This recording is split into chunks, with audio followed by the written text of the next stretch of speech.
ladies and gentlemen, but I do know we're into game. Team Dignitas and Fnatic once more, same sides, same map. We'll have to see if we can get a different result. This is an interesting composition. I really like the Chen pickup, though. I really, really like it, because with Barrel and now with the zone control of ETC, you have so it power wasn't slide. Lily, it was the other panda. Sorry. Yes, Lily's dad. Yeah. It's dad time. Lily doesn't have any dad problems. Looking under the Chen, though, I mean, it's going to be the barrel roll plus space melt. That's a lot of just pushing around that they're going to have in zone control in these team fights. They're going to be able to dictate the flow of them as long as they use them appropriately. But ladies and gentlemen, this is game 2 between Fnatic and Team Dignitas. Fnatic is up 1-0. We are seeing the salty run back to Cursed Hollow. Different strategies coming out from both teams, though. I'm looking to see how they perform, and we might be seeing the good old Stitches hook right here, Sean. If ETC isn't careful, he's going to get picked off and be a quick first blood. We got word from the admins that bug will not happen again over at Heroes Draft, so we should be good if we do get to round 3 as well as finals. So we do apologize for that, ladies and gentlemen, but you are here. Gosugamers enter the storm. Cup number 1, qualifier number 2, and this is game 2 from our semis. So I'm still just mind blown about this Rainer, Mr. Gucci, but it's good to know that the admins got our back. And once more, the party lane. Why is it always the top lane party lane? I guess it's just kind of this like unspoken rule, like, okay, let's just go top, and we'll push the lane in for 4 minutes, and then we won't team fight until level 10. That seems to be the unspoken rule between these two teams. Though I will say this top lane is a hellish lane as long as Sergeant Hammer is able to get into her position. And yeah, the moment she gets sieged up, and with the Inspire going on there, there's just going to be so much damage.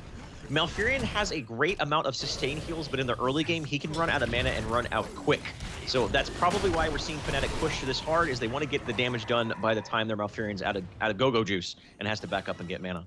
Now, we had a little bit of a lane switch here. Lowell actually is now going to be coming bottom. Freds is now going to be heading into the mid. Freds on the Panda. Like, the Panda versus Chen. Or, sorry, the Chen versus Stitches. The Chen is just absolutely going to push in. I mean, you can't really damage the Chen if you don't have stuns. You got to be very on point with stuns in order to stop out that drink and get those shields going. But top lane, I mean, we see this actually more often than not. When you put 3 up against the Hammer lane, like, they just push and push and push. And when those 3 include an Azibo and a Vala, I mean, we're already looking at the first tower dead at 2 minutes against the Hammer. Fnatic is very on point with this top drum. So at the 2-minute mark, we see Linked on that Rhaegar is going to fall back and get themselves a siege over camp. This is something this is already Dignitas making an alteration in their play. Before, their lanes were so stagnant to the point that they never left for anything, no matter what, until they hit level 13. And now we're seeing, all right, guys, that obviously didn't work out for us. We got to do a little bit more. We got to get more pressure on the map. And they're going to be doing that by getting the siege over camp. So the first tribute should be spawning at any moment in time. And there it is down in the bottom lane. So now this actually favors Dignitas a little bit if Fnatic don't respond appropriately. But so far, the response has just been pushing the lanes, get tier 1 towers, and they're already off to an experience discrepancy. So they're in a great position right now on their way to get level 7 well before Dignitas. Now, yeah, Sergeant Hammer, in terms of defending, she gets rid of creep waves in, like, instants. Like, it's not really that hard to get rid of a creep wave. But when it comes to the rest of everyone pushing in, yeah, they're just outside of her range. They were able to take out the entire gate. Everybody from Fnatic has come down from that top. They are now into the mid, into the bottom, looking to secure that tribute. And secure it, they have. That's going to leave Sailless with these Stone Bros. This might be a bit of a throwaway from Fnatic. Nirok is up here. There's the Inspire coming out. The attack speed is mounting, and already these towers are starting to melt. And all of a sudden, with that just positional play right there from Dignitas, they are now ahead on experience. They hit level 7 beforehand. So well done by them. That was very well executed. And I think it was just, that was an intentional play. They recognized Fnatic was kind of overcommitting to the tribute. Yes, they did get the tribute. But if you get the tribute, you get the first 2 tributes, and you're down a heroic, that 3rd tribute is not going to go your way. And right now, that might be what's going to happen if they don't respond appropriately the next time with the next tribute. And they're definitely being really aggressive in this top lane here. I mean, they're not showing in the top lane, and they're just trying to rotate and maybe try to get gank off here. But Sergeant Hammer is a hard hero to gank. Now, Freds is in the mid, and we do got some Bruiser hype now here from Dignitas. They are absolutely trying to do this early game thing better than what they did last round. Yeah, they lost out their gate, and now they're going to be pushed in here. Losing out that fountain is going to be huge, because now Dignitas has absolutely no recourse for trades. unless it's going to be that first aid from the Sergeant Hammer. But the rest of everyone from Dignitas did come out here into the tribute. They are going to keep Freds at bay, and Freds now actually has to go back and deal with these bruisers. So I fully suspect the Panda's not going to be in this fight. Otherwise, again, they're going to be looking at 1 or 2 towers down. But the zombie wall is not really catching here either. Nurak has immense amount of attack range. As a note, you know, with the new rework on Raynor, you can actually get something like 7.8 range at level 20 if you go for Nexus Frenzy. So he's sitting at the same attack range as the Sergeant Hammer in Siege mode. No, that's not. No, just out of Siege mode. Because she has Maelstrom, so she's at 6.5. Nurak here is also at 6.5. My bad. Oh, it's all good. I forgive you, Sean. I forgive you. And this, I feel like I'm having deja vu right now. There's a tribute by Fnatic's Golem, and Salus is just sitting there going, hey, what's up? I'm going to cast my anchor away. I'm going to sit here on top of a tribute. Meanwhile, though, bottom lane, Chris and Lowell are going back and forth. And it's just a very conservative play from both of these teams, man. I will say that Dignitas doesn't have quite as hard initiation as they had last game, so we actually might see an even longer team fight play out right here. What Fnatic wants is level 10, and then they're going to use stage dive. That's what I suspect is going to happen, and they're about to get it as well. Chris is going to be left to his own devices. Lowell will get the stage dive, and they're going to jump right on into the top. There's the stage dive, but we don't have this collapse. Again, we're looking at a multi-minute. Salus has just set up shop here. He has mines. Yeah. He has the napalm strike now. Nobody is here to actually really just keep him at bay. There's the Hyperion. Nurak is just gonna again just delay out this tribute as much as he can. Freds doesn't have the hit points he needs for that barrel right now. And Low still has the big option of coming up and making it a 5v4, as long as he doesn't get stunned. Yeah, that was just a weird series of events we just witnessed right there. No other way to really put it. But nonetheless, the tribute still stands. And the teams are like ignoring the tribute. They both know that neither of them can really commit to it unless they want to get caught out of position and go down. And this is this is interesting, though. Now with stage dive, it definitely favors Fnatic for sure, because they have that global presence available to them. And okay, so Dignitas is just going to go, you know what? Screw this noise. We're going to go back, get our golem, and get presence on the map. Otherwise, top lane, though, Stitches is under attack. He's got to be careful. A lot of resources being put into taking him down, but with a strafe and a 4-man rotation, they don't kill the Abomination. And this is going to enable Dignitas to really roam around the map freely, knowing that the majority of their team is in the top lane.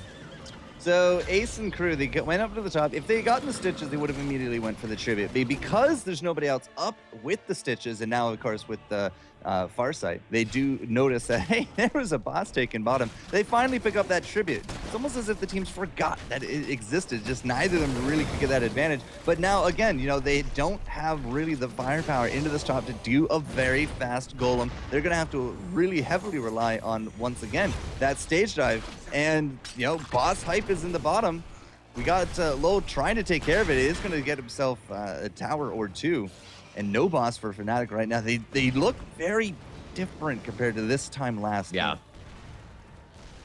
Well, Dignitas are about to hit level 13. Fnatic obviously are aware of this. They don't want to fight into a talent disadvantage, as they're behind almost a whole entire level. So they're down to level 13 for quite some time. They aren't comfortable getting their boss. They know that they can show up at any point in time and just get team wiped and lose a boss. And here's the third tribute right here. And this position is definitely going to favor Dignitas. Yep.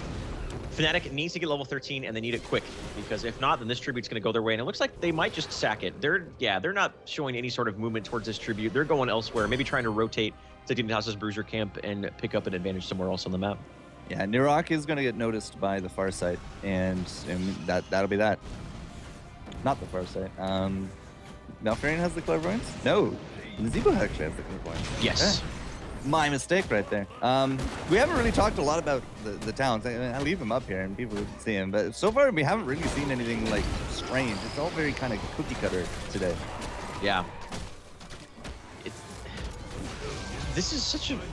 These teams are so conservative. They're like, we don't want to do that. We don't want to do that. Let's go to 12 minutes and then we'll actually team fight. But they play to win, and that's what they're doing, ladies and gentlemen. And now, look at this play coming out from Dignitas. They are feeling good right now. They are entrenched into the position they want to be. And they're going to potentially pick up a boss here. There's the initiation from Lowell on the ETC with the stage dive. Might have been a little bit too premature. There's the ancestral healing on top of it. Big contention going over the golem. Who's going to get it with the barrel, though? It is going to be secured. for Fnatic, though they are down 5v4 right now. They got to be careful. They got a golem, but they want to make sure they don't get team wiped. Link is out of position. His go-go juice is running low. No ancestral healing. He's going to pursue the Witch Doctor to the south. Up in the north, though, Ace of Spades is trying to get taken away by Rainer's penetrating round. But so just a 1-0 exchange, but Fnatic picked up the boss.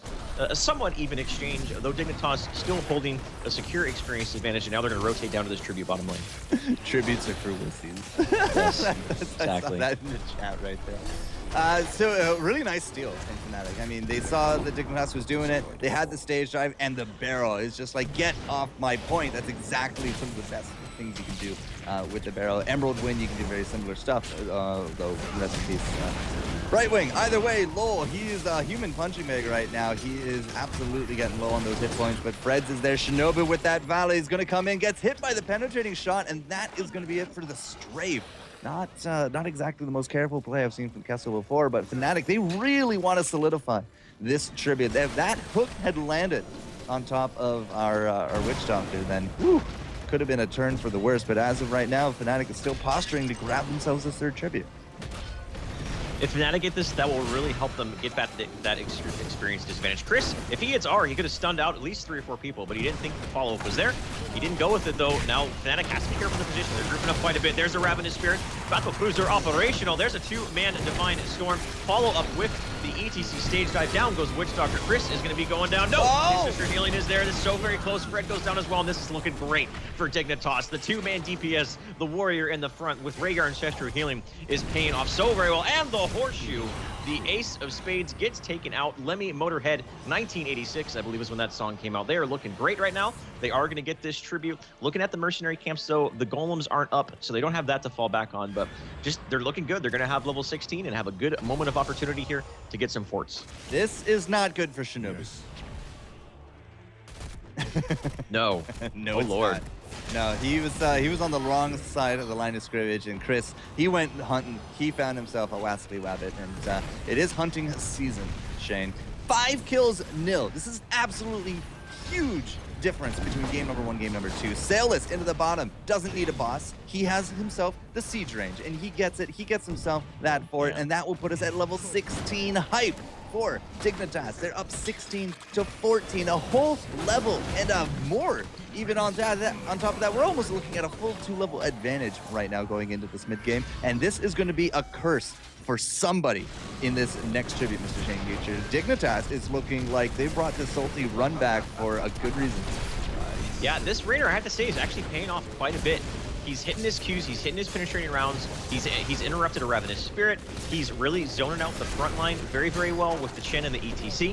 So Nurek has really been playing this Rainer very, very well, and I love it because I've been trying to get Rainer Master Skin, and Rainer in solo queue was an absolute nightmare, so it's good to see that he actually can be viable in certain situations. Though, with that being said, Fnatic can definitely still keep themselves in the match. They're behind by level 16, but as long as they're able to pull something out in between the 16 to 20 time period where we see kind of games get busted wide open all the time, they definitely have what it takes. Their late game is pretty solid with Malfurion heals just scaling so very well.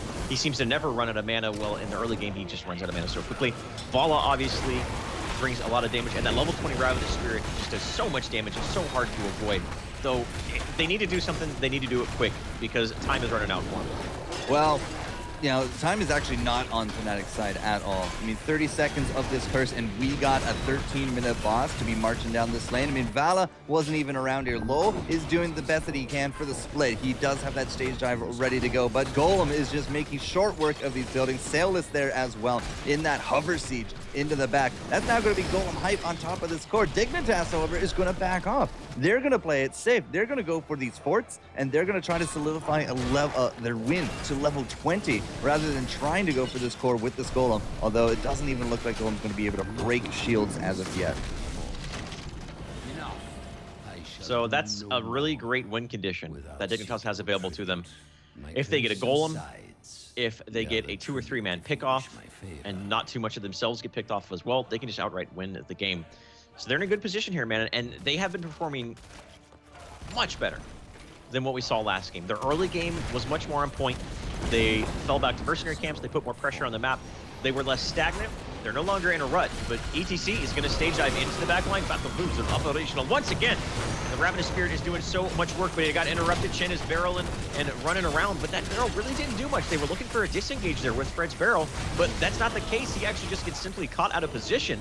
And this is looking great for Dignitas, as now they're level 19, one level away from level 20, and the reprisal might be this golem right here, Sean. Yeah, the golem hype is going to be real. Top lane got pushed in once more. That fort is solidifying an almost, well, actually over a 2-level lead. On paper, we're looking at 3, but we are about to hit 17 there from Fnatic, so they're not going to be really that far off the mark. We had some really good roots at the end of it all, but the last few team fights for the barrels have not really delivered the results that Dignitas, or that Fnatic is looking for. Dignitas couldn't be happier. Because last fight at the tribute for the curse, I mean, the barrel basically pushed Uther right in for the 2-man divine on top of the Witch Doctor, on top of the Vala, and stopped out both the ults. Here, didn't really seem to do much at all. The Hyperion doing work, Sailless in the back with the hover. They can't touch this hammer, and it is working wonderfully for Dignitas. They're going to push in this top keep, and that is going to give Dignitas level 20 and possibly the momentum they need. The potential energy being turned into kinetic up here in the top lane. Physics. Good hook onto Fred. Barrel is not up, and good lord, Rip Chen. He just got absolutely destroyed. And with level 20 on the horizon for Dignitas right now, they could potentially end the game, but they're saying, screw that noise. We are going to fall back, and it looks like they're going to be picking up the bruiser cam of Fnatic as it's about to spawn in 8 seconds here. Smart, conservative play, making calculated decisions. Paying out very well for them. Well, again, they don't need to rush. There's absolutely no reason to rush. Level 20 is now achieved. Now, if they want the races over, they got what they want in their pocket. Those level 7 tier talents, and you know, Nexus Frenzy coming out, the Rainer with the blink. So we're not going to be seeing like the double range throws from Nirok as well as Sailless. But you know, Storm Shield, the Divine Hurricane, I suspect Regenerative Vial. Nope, Hardened Shield. I always forget about Hardened Shield. And, you know, with those bruisers, we got a tribute that they're now denying. I mean, we could easily paint the map blue at this point. Go get the easies. Go get the next boss in the next, 49 seconds. Go get the other set of bruisers. But the map is their playground at this point from Dignitas. Pretty much. This is just a complete reverse of the situation that Dignitas was in last game. All the keeps are down for Fnatic. They're down by a little over 2 levels. And it's just, this is such a hard position to be in. I don't know how they could possibly come back from this, bar like disconnects and things of that nature, because Dignitas are just looking so very good, and they can push so very well. That Rainer plus the Sergeant Hammerman has been paying off so very well. And Dignitas is a team who showed last night they're not afraid to run unorthodox assassins, because they ran a false stat yesterday, and that false stat paid off great. Fred caught out of position. He's using that barrel to get himself off. Not get himself off, but get himself off to safety. Dear me. Dear me indeed. Get himself to safety, but now barrel is on cooldown for 70 seconds. And yeah, this is just it's just autopilot right now for Dignitas, man. They're gonna go across, get mercenary camps, and eventually win the game. Now, if they don't push with this golem, they're not really going to get the results that they want. If they want to finish this game as quick as they can before their opponents can get any more level advantage under their belt, I mean, it's going to be 21-18 for this push. Doesn't look like Fnatic's going to give them the option. You know, an 18-minute golem will not be able to solo out the core. We got possible tributes now also happening. But Fnatic, I think this might have actually just been a feint, because they're all backing. Unfortunately, I'm not too sure Shinobu's going to get out of this one. Yeah, if he gets the butt bite, does he have the butt bite? He does have the butt bite. The parallel lunge, and that's going to be a dead Vala. Was that a blink forward from Nirok? It was. Wow. I have no idea why we would bother bolting when you have a Stitches and a bite butt Rhaegar to do that for you, but c'est la vie, there it is. Chris pushing into the bottom with Sailless, with this golem, getting off that kill on top of Vala is probably going to seal the deal here, because we are not defending. Fnatic is not pushing for a base race, and this is basically good. Yeah, not much they can do. Fnatic with that desperation play at the end there, trying to force the movement of Dignitas into a poor position, maybe get themselves a pick off, something like that. But Dignitas are smarter than that. Their late game play is actually quite exceptional. Their early game play, I definitely criticized last game and in the match we casted yesterday, Sean. Their early game was very underwhelming, but obviously their decision-making capabilities in the late game is really what carried them to this point in the tournament. And now we're gonna be going to a game 3. So our first first best of 3. We're going all the way to a game 3. I'm excited to see what these teams bring out, man. Yeah, no, it's